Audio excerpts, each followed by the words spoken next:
afternoon, everybody. Time to get rolling.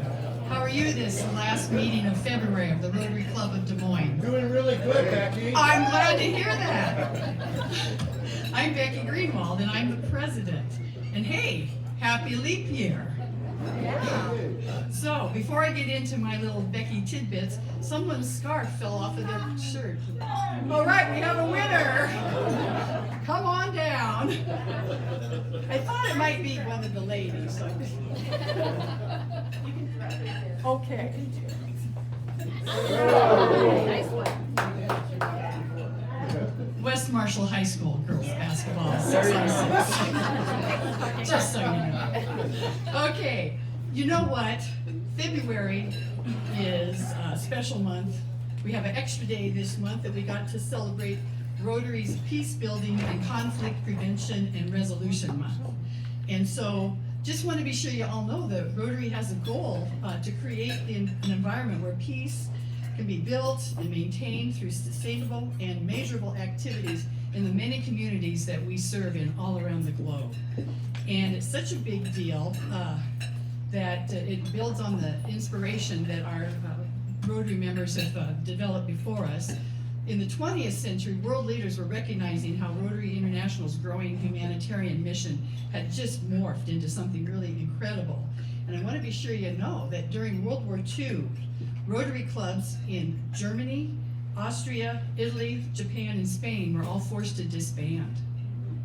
But those Rotarians kept the work going in their respective countries, meeting the needs and the vision of meeting needs in their communities. And then once the war ended, they were able to come back again. And today, Rotary International is thriving in all of those countries, as well as nearly 200 other countries and territories across the globe.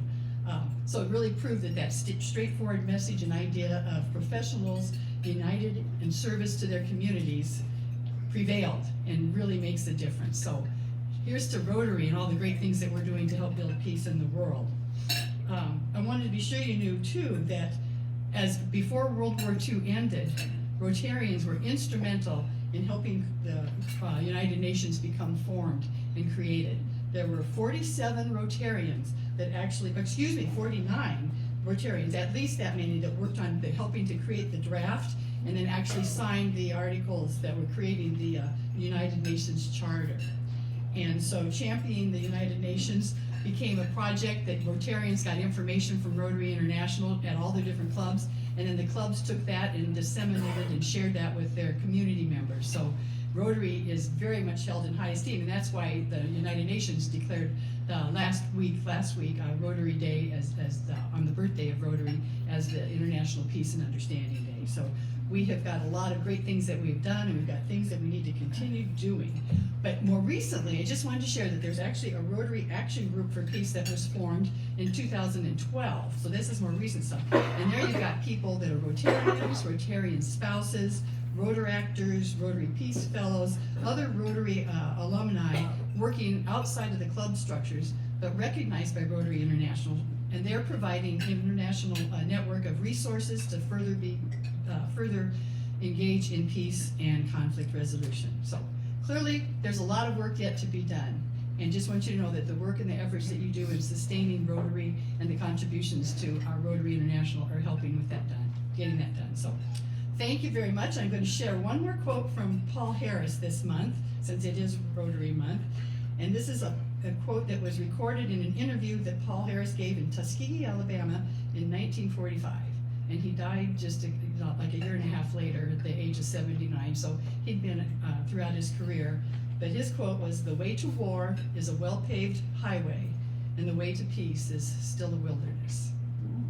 Pretty insightful man. I think that still is relevant today. So there you have a little bit of Rotary history, and I'm always so proud to share that with you. So now, Jackie, we welcome you to come up and give us some inspiration, the Pledge of Allegiance, and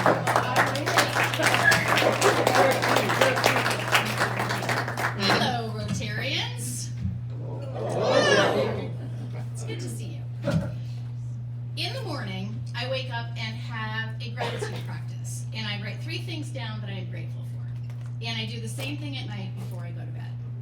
And as I was thinking about what I was grateful for today, and quite honestly for the past several years, It's the number of community partners that step up or are trying to step up to support all of our metro schools.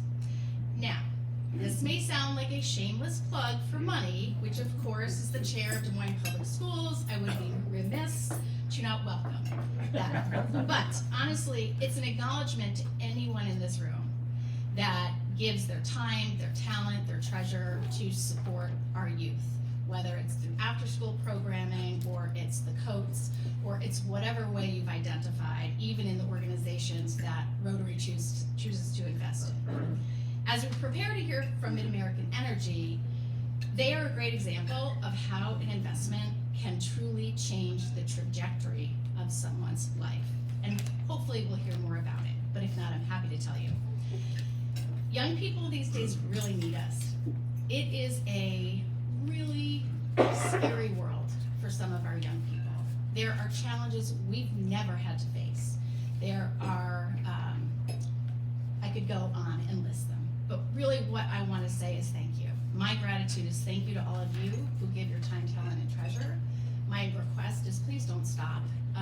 Everything we can do to put confidence, resilience, and let our young people know how important they are, I think will go a really long way for all of us and for all of them. So that's my moment of inspiration. And with that, I'm going to ask you to stand so we can say the pledge. I pledge allegiance to the flag of the United States of America and to the republic for which it stands, one nation, under God, indivisible, with liberty and justice for all. And now the four-way test. Is it the truth? Is it fair to all concerned? Will it build goodwill and better friendships? Will it be beneficial to all concerned? And is it fun? Thank you. Meet everybody. Yeah, oh sorry, thank you. Meet everybody. Say hello. It's kind of fun, yeah.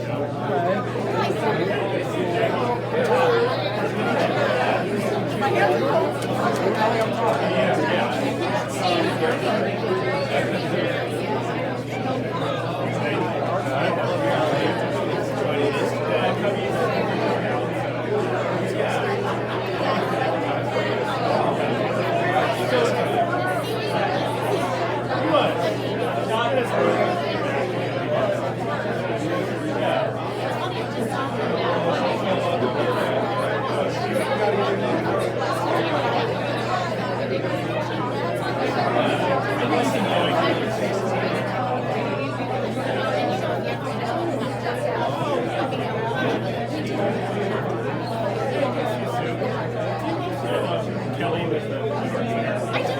Right there. this is a Carrie, yes. Kelly is over here. Yes, Carrie's with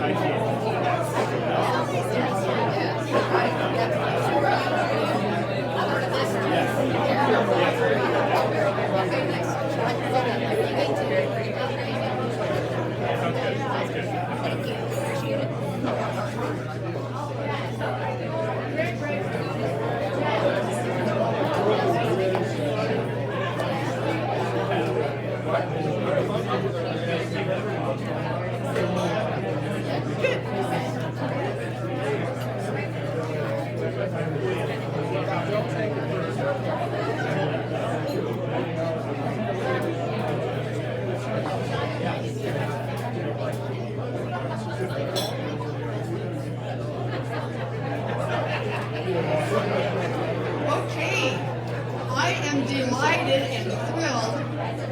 Hello, I am so delighted and thrilled that we have several guests to introduce today.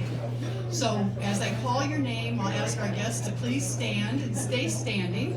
And once we've introduced everyone's name, we'll applaud all at once and then say grateful that you're here. And I am so happy to see all of our guests. So here we go, be listening for your name. Kelly Baum is the Executive Director of the Des Moines Arts Center and a guest of Carter Smith. Carrie Thompson, Account Executive at ITA Group and a guest of Carter Smith. Colleen Kinsey, an old friend of mine, is softball buff, and she is a guest of Mason Powers. Molly Giller of Giller Consulting and a guest of Kyle McCormick. Where are you guys? There we go, great. And also Julia McCormick of Wealth Consulting Group, guest of, and spouse of Kyle McCormick. And oh my goodness, Mary Prosick? Marie Prosick. Thank you. Yes, and Marnie Hockenberg. Welcome to the Rotary Club of Des Moines. We're so happy to have you join us today.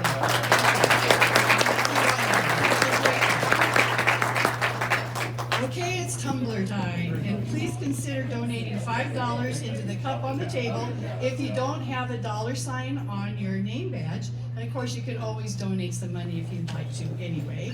And this is where we get some of our extra funds for the Rotary Club of Des Moines Foundation. So again, thank you. We're the ones that support that foundation so we can do the good work that we do in the community. So thank you very much for your continued support. So where in the world is Club 27? Deanne Thompson was in Orlando, Florida for a conference on biblical financial planning. And prior to the conference, Edward Jones' managing partner, Penny Pennington, hosted a Super Bowl party. So that's Deanne, and she's already said she's going to pay a fine to the Rotary Club of Des Moines Foundation for the plug of her company. So, all right, Deanne, great to see what she was doing. And several of us were at the Wolves game Friday night and had a great time. Who was those? Yeah, that's good. We had a really good time, and the Wolves won. Always thank Jeff for coordinating that for us. It's a project of clubs around the whole Des Moines region. So now, I would like to ask our new member that we're introducing, Patty Quinslick, to please come forward. This is exciting. Patty's been here at several of our meetings, and we're so happy to officially welcome you to the club. And this is where we find out the answer to those 5 intriguing questions. You've got a free day. What would we find you doing? Meeting friends for lunch, a walk, or a bike ride? Yeah. And I asked her, she often walks here from her condo over by the ballpark. Park, right. Walked here today as well. Of course. Of course, so wonderful. Where in the world have you traveled and you can't wait to go back to? I've traveled a lot in a lot of places in the world. Nepal is probably my favorite since I lived there for several years. Ethiopia surprised me the most. But mainly, I'm looking forward to visiting places I haven't been yet, going to Namibia and Falkland Islands this year. World traveler. What's the best piece of advice you've been given? Always take advantage of any opportunities that arise. No knowledge or experiences are wasted. Very sound. Now, what talent and skill do you possess that might surprise and delight others? Besides being a doctor, she has degrees in forestry and Asian art. Wow. Pretty diverse education, and as a result of, share with us. Oh, that was a result of not having any idea what I wanted to be when I grow up. So I went to college for a long time and did a lot of things, and then finally ended up saying, okay, I'll become a doctor. But that was only after I did Peace Corps. So it took me a long time to figure it out. Excellent, excellent. Well, welcome, let's welcome Patty.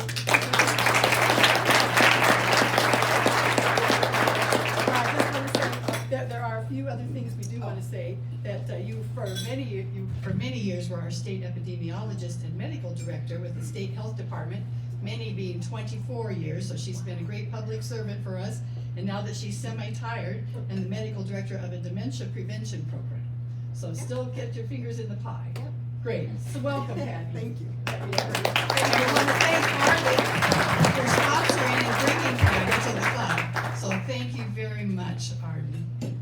Okay, guess what, Chaz, it's your turn. Chaz will be introducing our speakers.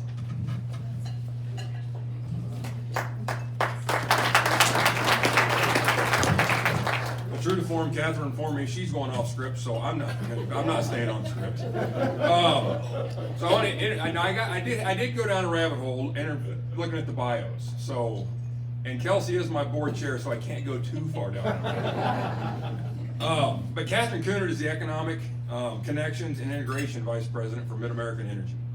She oversees the key accounts, business accounts, community development, franchises, sponsorships, and donations. A lot of the things you see in Des Moines that say Mid-American, you can probably be assured Catherine had something to do with it. Whether it was lead the group or find a way to fund it or something. She's been a big part of all the big projects around here. And I'd like to say, if you haven't heard of Catherine Cooner, you probably live under a rock. But I think one of the things that I'd say she's proud of, is the Mid-American Cares program. And she may oversee it, but it engages all of their employees throughout their territory into their communities for community enhancement, arts and culture, environmental respect, education and STEM, and safety and wellness around the communities they serve. She is a true Iowegian from Mason City and graduated from UNI. Now this is the rabbit hole I went down with Kelsey's bio. Like I said, she was my board chair, so I'm not going to go too far. Kelsey's been the president and CEO of Mid-American Energy since January 26, 2021. She began her career at Berkshire Hathaway at Pacificor in Portland, Oregon, and before that was at the Oregon Public Utilities Commission as a senior economist. And I think prior to that it was Blackfoot Telecommunications. She started where I started. We were selling minutes, now we're selling kilowatts. But the coolest thing on her resume is she served in the Navy. She served in the largest warship in the world. The coolest thing isn't that it holds 6,000 people, 90 fixed-wing planes, and helicopters. The cool thing is who it's named after. And this is your history lesson for today. I've noticed from this podium we get a little bit of history. But Chester Nimitz, the USS Nimitz is where she served. The thing to learn about Nimitz is he was a subboat driver that took submarines from gas to diesel, diesel to nuclear, which I think is pretty cool. The other thing about him is that he, on December 31st, 1941, 23 days after Pearl Harbor was attacked, he got the same job as Iceman in Top Gun Maverick. He became the commander-in-chief of the Pacific Fleet. And you wonder who his supporting characters were, the low-level lieutenants that ran things that nobody ever hears about. One was John F. Kennedy, Lieutenant Junior Grade Commander PT 109.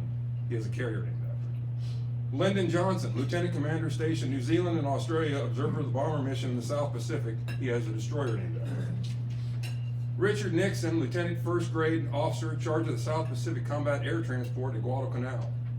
Gerald Ford, Lieutenant Commander, Assistant Navigator, Anti-Aircraft Officer, USS Monterey. And George W. Bush, as Maverick, flew a torpedo bomber off the USS San Juanito. So that's your history lesson for today. And I think with the experience they were able to lead, with those experiences, they were able to lead our nation with a level of civility, compassion, honor, and with measured tone and measured words.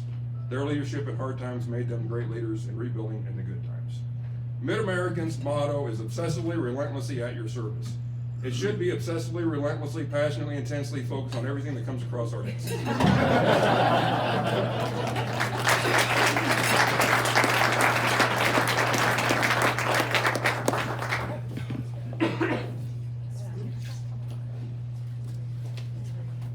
Oh, there it goes. Okay.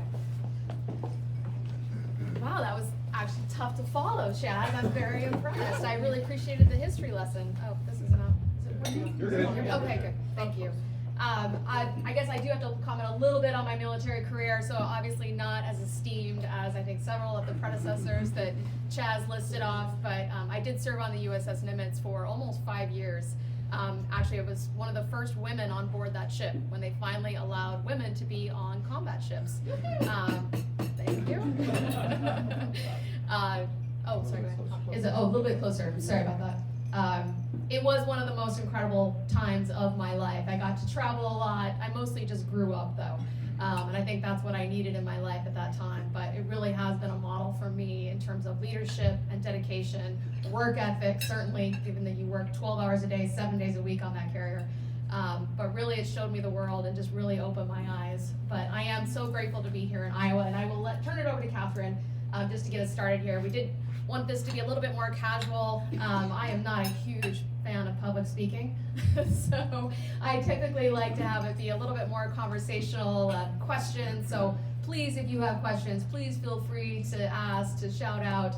You don't need a pause, but just really here to talk a little bit about what we do, which I can talk forever about our business because I am so passionate about it, and I love what we do and the service that we provide to our customers, which I know is just, it's a life-saving tool. Obviously, everyone needs electricity and natural gas, and it's becoming more and more apparent how much that reliability matters. But with that, I'll turn it over to Catherine.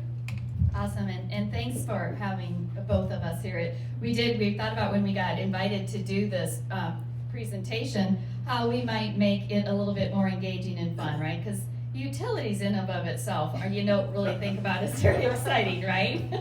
But, and it's also very complex. So we thought instead of being, standard, stand behind a podium, or have slides, that we thought we'd be with you in this conversation and maybe be much more interactive, engaging, because that's really the way we see our utility.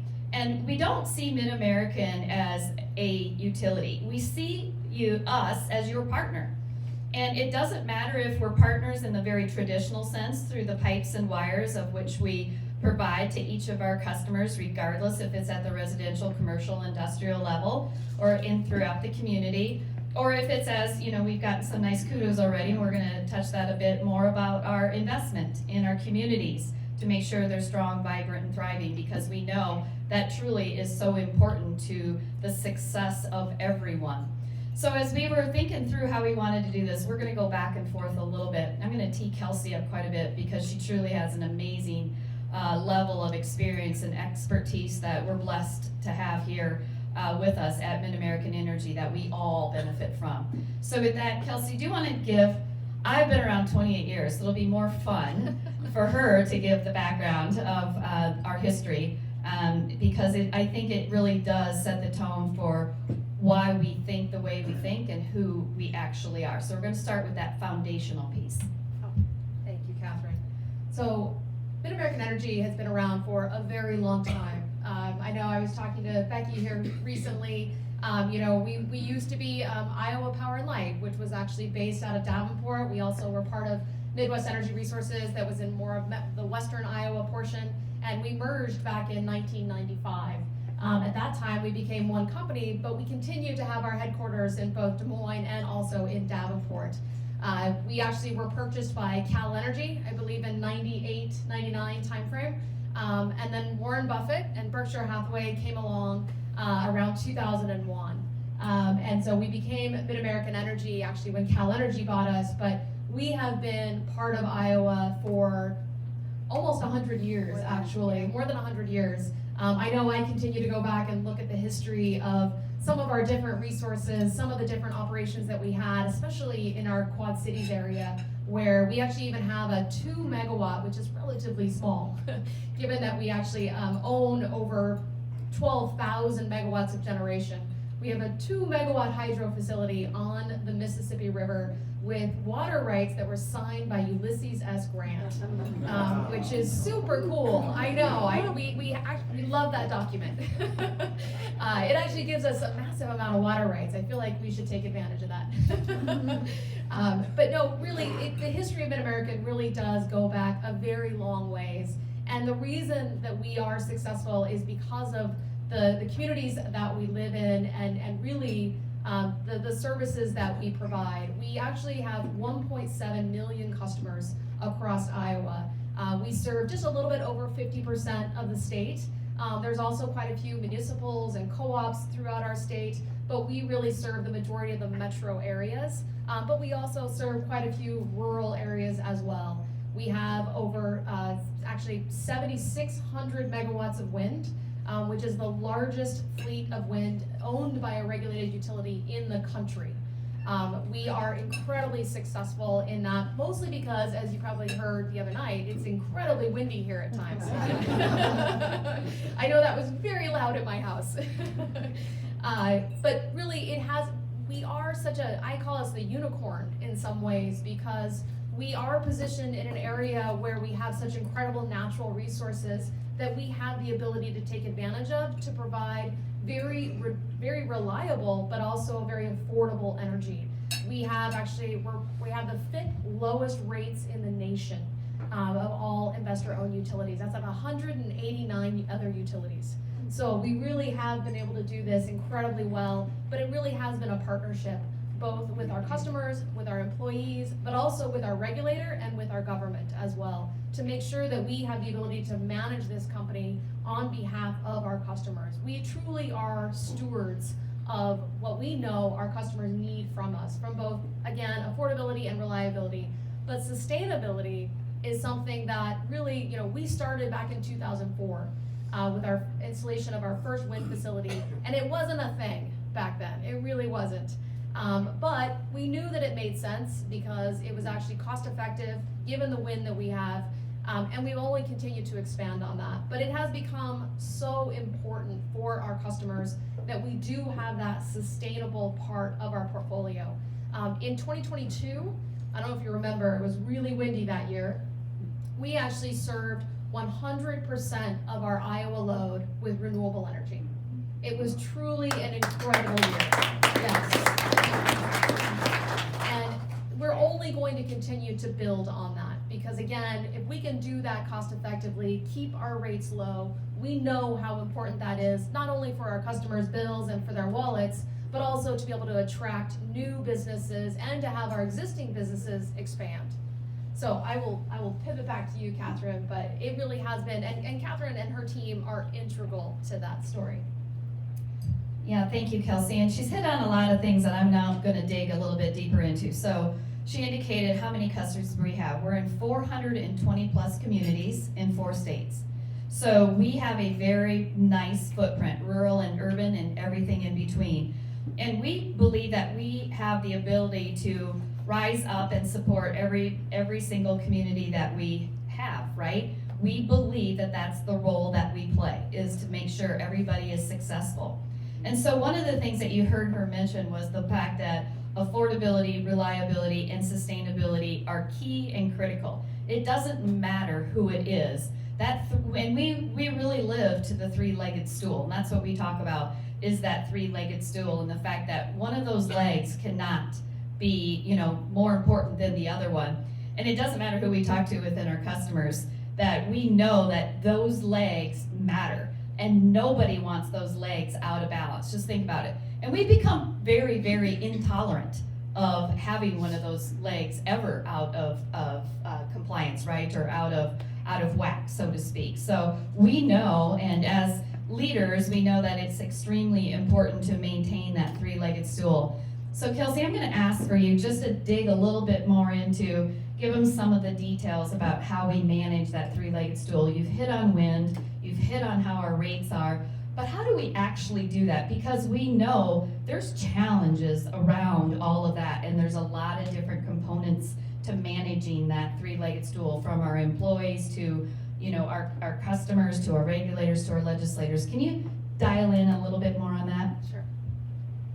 Well, I mean, the big part, Shaz already mentioned this, we are obsessively, relentlessly at your service. That is no joke. The first day I got to Mid-American, I was just blown away by the responsiveness, the urgency that every single one of our employees has, from our accounts payable division to our line mechanics to our gas techs, our dispatchers. Like, it is truly incredible how our team comes together. And I know you all experienced that during the Duratio. But Catherine, to your question, every day I see what we call our clips. They have to do with our company, but also a lot with our industry. What is going on across the country? And right now, energy transition is a big thing that everyone is talking about. And what does that mean? And a lot of what that means is we're moving into new technologies, right? I highlighted wind, which really, frankly, at this point is not as much of a new technology. But a lot of our thermal facilities, primarily our coal plants, are aging, or they don't meet the environmental requirements that we have, both for our what we call our particulate matter, so the particles that come out of that stack, or just simply the emissions, but really they're also just getting old. And frankly, to refurbish them, to repair them, is becoming more costly, and it makes sense to replace them with something else that is more efficient, and also just has a longer life because the parts are simply newer. And really, that's the point that we are at. And as we evaluate that, we have to look at what new resources will replace those existing resources that have been so dependable and so crucial for our entire country to be able to get to where we are. And, a lot of utilities, I think, were a little bit behind in recognizing that this was coming, that these decision points were coming. And I think they thought that, we can build that new generation resource in 4 years. or 6 years, or even 10 years. And the reality is that sometimes it actually takes 17 years to get some of those resources built, or 10 years, because of permits, because of additional environmental requirements that we have to go through. And so it is challenging to be able to build new resources to actually replace our existing ones. At the same time, we have increasing load. And this is not a situation that we saw, I think, for probably about 10 years. Our load was relatively stagnant. You didn't see a lot of the big, new, heavy devices coming online. But with data centers, with I think the manufacturing coming back to the United States, we are starting to see, we are seeing a significant increase in demand.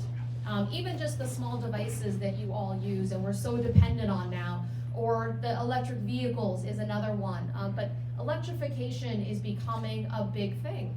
And we do think that's critically important. And we have to build resources to be able to meet that need. But many utilities, I think, are doing it in a manner that is too fast, and to Catherine's point, is a little out of balance. Now, don't get me wrong, they have got to build those resources. We have to meet the reliability that our customers expect. But the pace that they're doing that is, frankly, where they cannot afford it.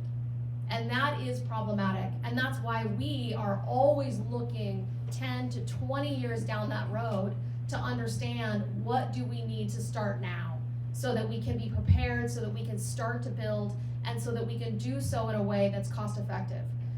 We are seeing just double-digit rate increases across the country because utilities are trying to catch up with the renewables that their customers are expecting. And again, I look back at, this is where Mid-American has done it incredibly well. I think we were lucky a little bit, we kind of stumbled into it back in 2004, but when we realized what a gem we had, we invested, and that's kind of a mantra of Warren's as well, right?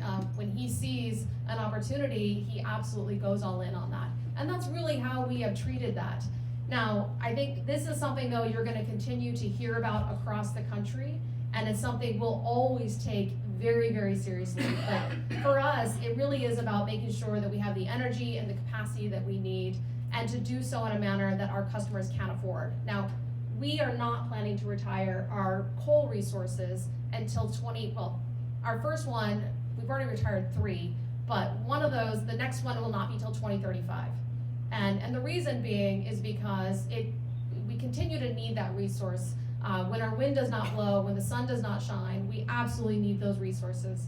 And I think at this point, we really don't have an alternative except for investing in natural gas, which we may have to do as well. But if you're replacing a thermal resource with another thermal resource, you're really not making, I think, the impact to our customers that they really need. So those are some of the things that we're looking at when we think about planning for our system. But again, it always has to be reliability and affordability, frankly, are the keys. Yeah, and as I think we think about this too, is we know that we are still a manufacturing state. And so that ability to manufacture and be online 24/7 is really exposed at that level. But you even think about in your home how very, very important that is. And so as Kelsey's mentioned, the fact that, again, we come back to that 3-legged stool, and now as you hear us talk more, you know why, right? It's so important both at our homes and in our business. And so as you think about that and the way we're now managing our resources, and we think about the fact that we have to have an all-of-the-above approach. And it's incredibly important that you just don't shut down the switch on one because you think you've got the other. We live in a 4-season Midwest climate. And we have to be smart about what we're investing in. It makes sense for wind, right? We're very, very windy, as Kelsey's noticed, as she's moved here from Wyoming, but she said it in Wyoming too. But we really are leaning into it. It's why we grow corn. It's why we grow beans, is because that's what makes sense for us. It's also what's most affordable. But we're keeping all that backup supply online too in order until those new technologies come across.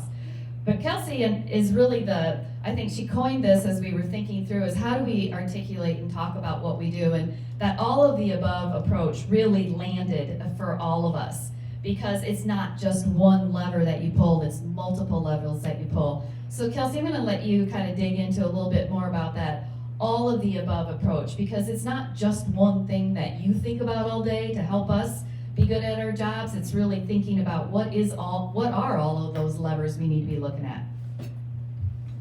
There are so many levers right now. No, it really is, there are some incredible opportunities, more so than there ever has been in the past. And one of the things that I think is also really interesting is how scalable they are right now. And I say that where in the past, we built 800 to 1,000 megawatt generation units because we were trying to capture those economies of scale, those efficiencies that as you got bigger, right, you could have less people there, but you were producing more megawatt hours, so it was more cost effective. But now we could put in, let's say, a 50 megawatt battery or a 100 megawatt battery or things like that, or we have small 40 megawatt gas turbines. So we can better meet our demand and our supply more in time versus, because in our world, our investments can be very lumpy. And I mean that where we have a large customer coming online and we are going to need this much capacity by 2028, but they're starting to come online in 2024. We have to build that big asset in 2024, and then we'll have excess capacity for 4 years, right? Where we basically then are burdening our customers with really capacity that they're not quite ready yet, but they had to be ready by 2028. So we needed that online by 2024. Well, now we can start to build it more incrementally. We can bring online what we need in 2024, in 2025, in 2026, and so that then we're not putting that burden on our customers to try to afford really what they don't necessarily need in that given year. We can try to be a little bit, this is kind of like supply chain and warehouses, right? The closer you have your warehouse, the quicker you can get your goods. And it's kind of that same thing. It's that on-demand type of resource that we're trying to accommodate with. We also have a lot of demand-side resources now, where we can control the electric vehicle batteries, or we can control some of our customers' thermostats during the summer or even during the winter. That gives us a lot more flexibility because, especially with our wind, we may have a ton of wind during certain times of the day and less during other times of the day. If we can try to make our customers better respond with their load, right? Not turning on, let's say, your dishwasher until a certain time, or things like that. If we can try to give a better signal to our customers of when it's most beneficial, we will save everyone money in that regard, right? So it's things like that that we are investing in and managing now to better manage our costs, but also to give us all these different levers as you talk about. We're also hearing a lot about hydrogen as a potential resource or a potential fuel. That's something we're certainly looking at. There's all kinds of different things that I think really utilities have in their toolbox now that we never had before. Now, we also though are conservative. We're not going to invest or move forward with a technology that is not tested. We are unlikely to be a beta tester. So, because frankly, I'd rather have somebody else do it and fail on their money.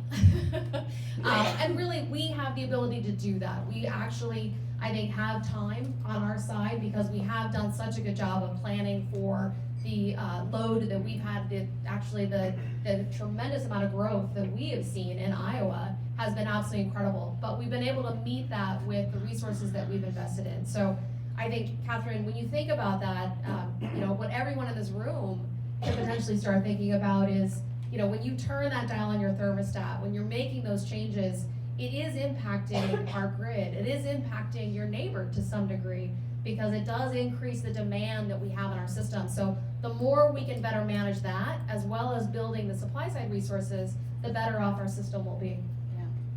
And we also obviously have very robust energy efficiency programming. And we have that in Illinois and Iowa. We just launched our next 5-year plan that was approved by the Iowa Utilities Board and by the Illinois Commerce Commission too, which helps all of you save dollars by participating in these very robust programs that we have. Because we know the cheapest KWH is the one that we don't have to generate, right? For you and for others. So it is really something that we lean into. We've got a very impressive team of leaders that support our energy efficiency activities for all of our customers. But Kelsey, I also want to think about the fact that you know, we know that there are a lot of stresses that we manage all day, every day. We try to make it look seamless externally. But we also know we need our partners to understand our business so that they can understand when policy decisions are being made at the local level or the state level or the federal level and what some of those impacts are. And so can you just a little bit talk about how we work with our various regulators, but there's also something that people are hearing more about, and that's MISO.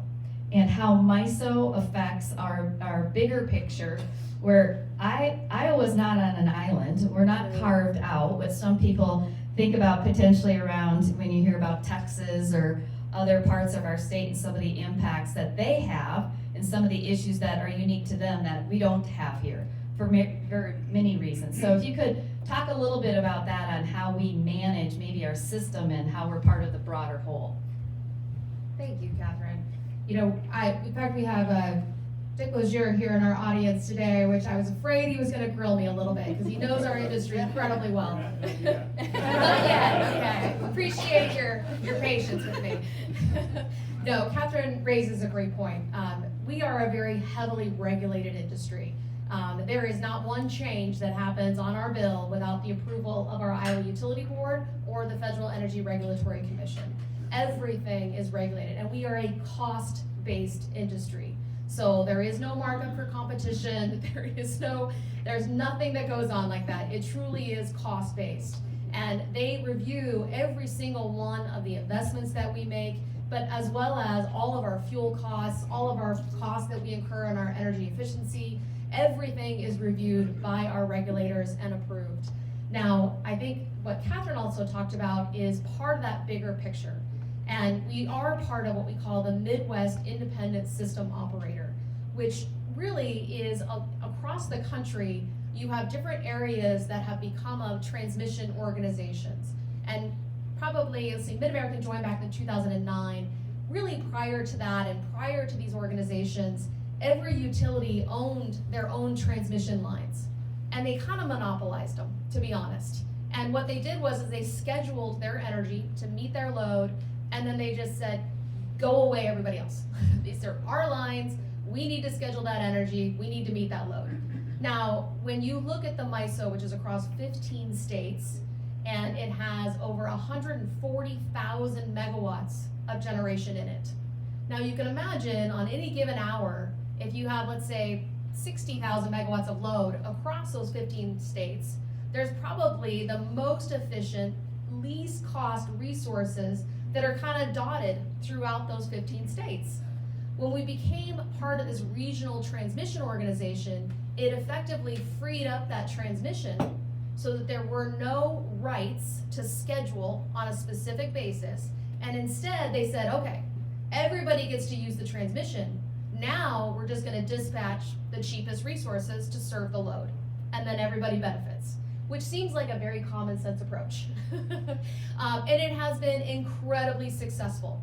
Now, but we're all connected over those 15 states. We all kind of live and die together, to be honest.